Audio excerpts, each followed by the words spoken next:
Buenos, bienvenidos a este ciclo de videos sobre números complejos. Van a ser 5 videos donde vamos a hablar todos los relacionados a ellos.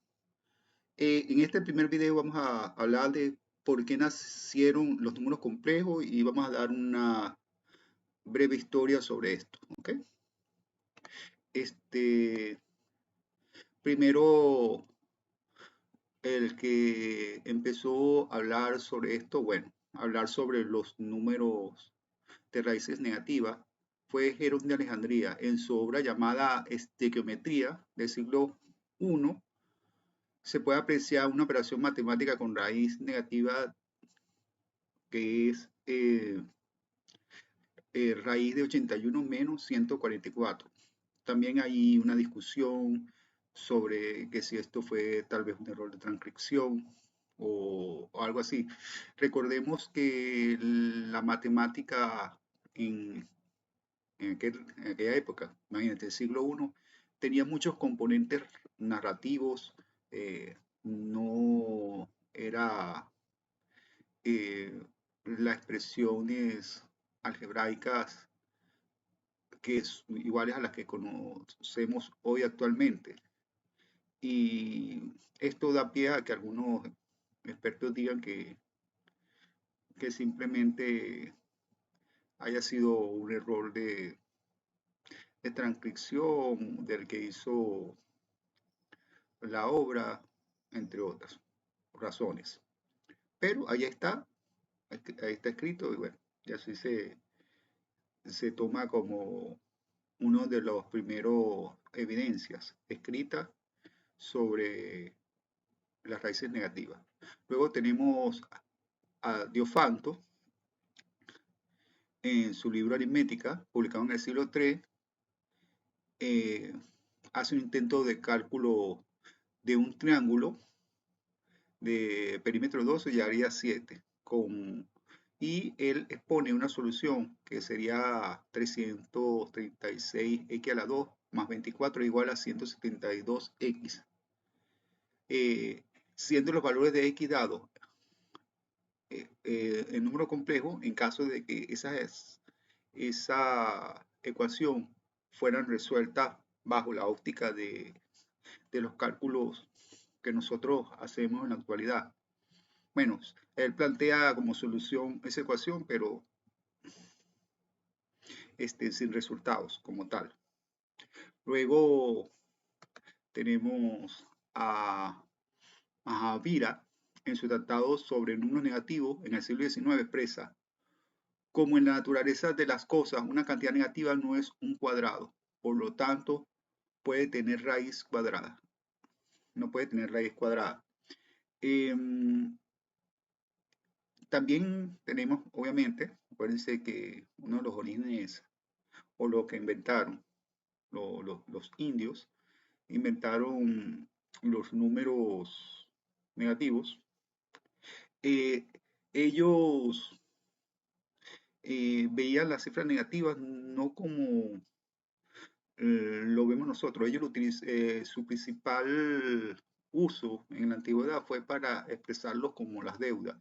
Si tú tienes una ganancia, son números positivos o números normales, y si tú tienes una deuda o una cantidad que debes o que tienes que pagar en el futuro, se considera un número negativo. Y si ese fue el origen que tenían estos números en un principio, a- hasta que después se le fue dando una abstracción más matemática a los mismos, ¿no? Pero eh, también tenemos que recordar que el origen de los números eh, o de las matemáticas viene altamente influenciada por el trabajo de los elementos de, eh, que hizo el griego Euclides, y leyendo los primeros páginas de los elementos hace puras definiciones geométricas, y eso sienta las bases de que las matemáticas tienen que en sí mismo tiene que tener una representación geométrica o un equivalente físico para los números. Todo lo que se hable siempre tiene que tener algo cimentado en la realidad. Y esto va pasando los siglos y sigue allí como parte de algo que tiene que respetarse, como una regla o una ley más bien, o un pilar fundamental de la matemática, que se fue perpetuando a través de los siglos. También tenemos a Bhaskara, autor de varias obras, donde trata el tema relacionado de las matemáticas. Le hizo un tratado sobre la corona de los tratados, valga la redundancia, eso lo hizo en el siglo XII. Habla al respecto diciendo, el número cuadrado es un número positivo o negativo. Es positivo. La raíz cuadrada de un número positivo tiene dos valores, uno positivo y otro negativo.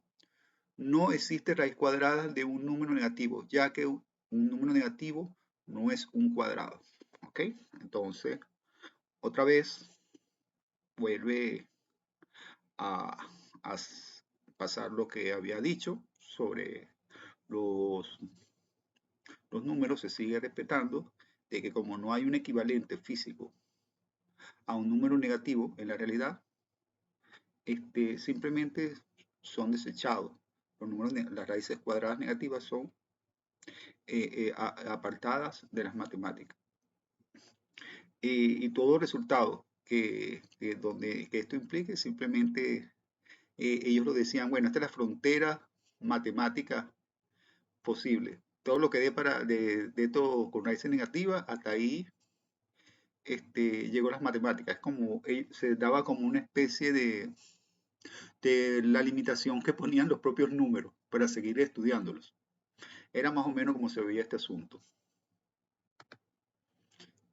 Luego vamos a hablar sobre los matemáticos que sentaron las bases para que se lograra la aceptación de los números complejos. Tenemos eh, a Jerome Cardán en el siglo XVI, en su obra Ars Magna, el gran arte. Estudia los sistemas de ecuaciones como x más y igual 10 y x por y igual 40, dando la solución 5 más raíz cuadrada de menos 15 y 5 menos la raíz cuadrada de menos 15. Cardán probaba con la multiplicación de estas soluciones que el producto dado era 40. Lo antes citado es la primera constancia escrita de la raíz de un número negativo y con su uso algebraico similar al utilizado actualmente. ¿Ok? Acá, bueno, el, bueno, Jerome Cardán también hizo un arduo proceso de investigación para la solución de las ecuaciones de, de tercer grado. Eh, él eh, recurrió a las personas que lograban hacer eso, hizo una investigación ardua, inclusive eh, todos en la época intentaban hacer con figuras geométricas, intentar reproducir las ecuaciones eh, que estaban o que expresaban las soluciones a ella, que si se hacía un cubo, entonces hacían figuras geométricas de cubo, de paralelepípedo y de cualquier cosa que sumando los volúmenes de esto pudieran dar algo que se asemejara a la solución que se estaba buscando. Sin embargo, esto nunca fue posible y Jerome Cardán eh, hizo un estudio y fue uno de los primeros que hizo la separación de estudiar el álgebra de manera diferenciada de la geometría. para que ésta pudiera poder dar soluciones a las ecuaciones algebraicas. Em, esta, esta acción logró sentar los cimientos para que se empezaran a estudiar los números complejos de manera exhaustiva.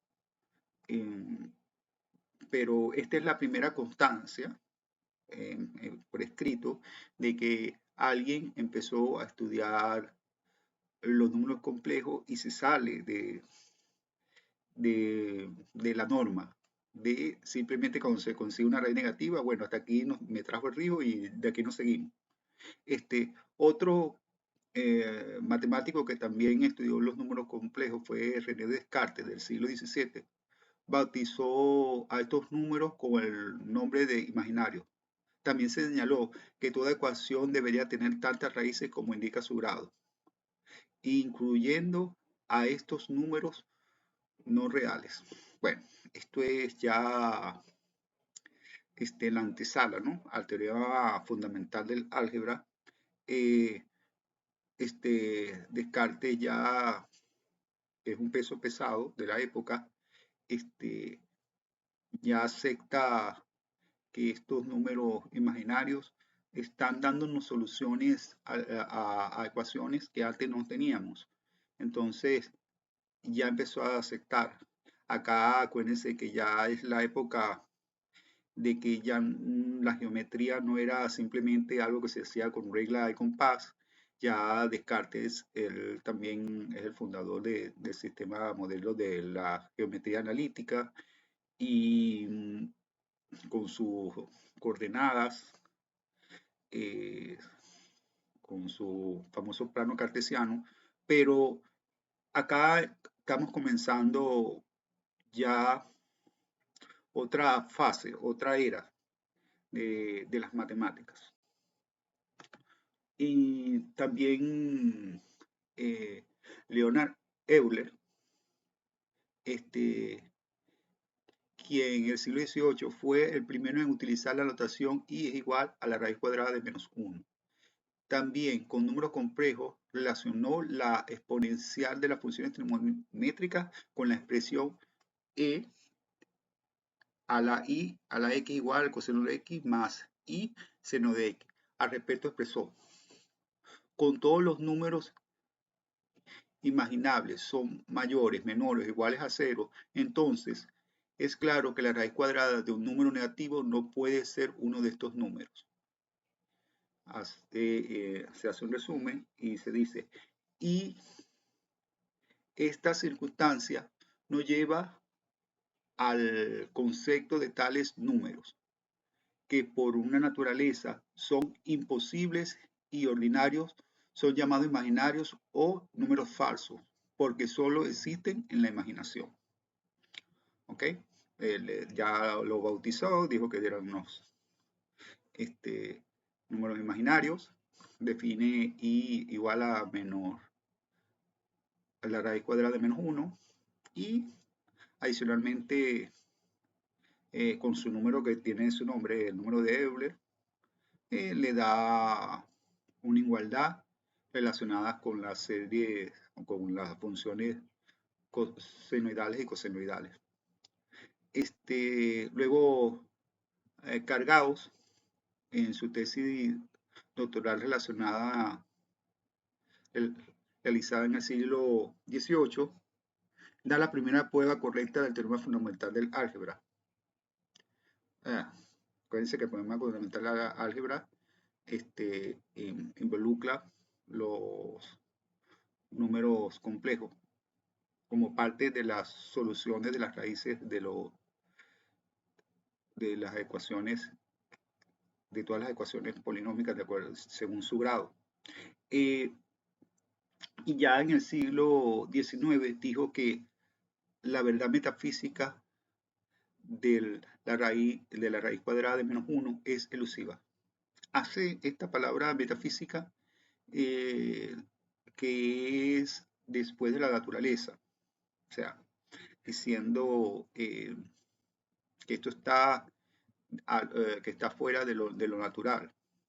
También dejando ver que es algo que está imaginario. Recuerden que la metafísica es la parte de la filosofía que estudia el, la estructura, los principios que fundamenta la misma realidad. Siempre estos matemáticos eh, tenían una formación filosófica.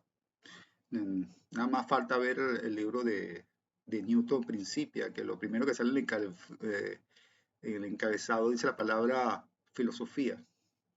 Eh, Esto es porque los matemáticos de la época eh, tenían o siempre hacían estudios filosóficos, además de la parte de los estudios matemáticos. No es como en la actualidad que la filosofía está apartada eh, de las matemáticas.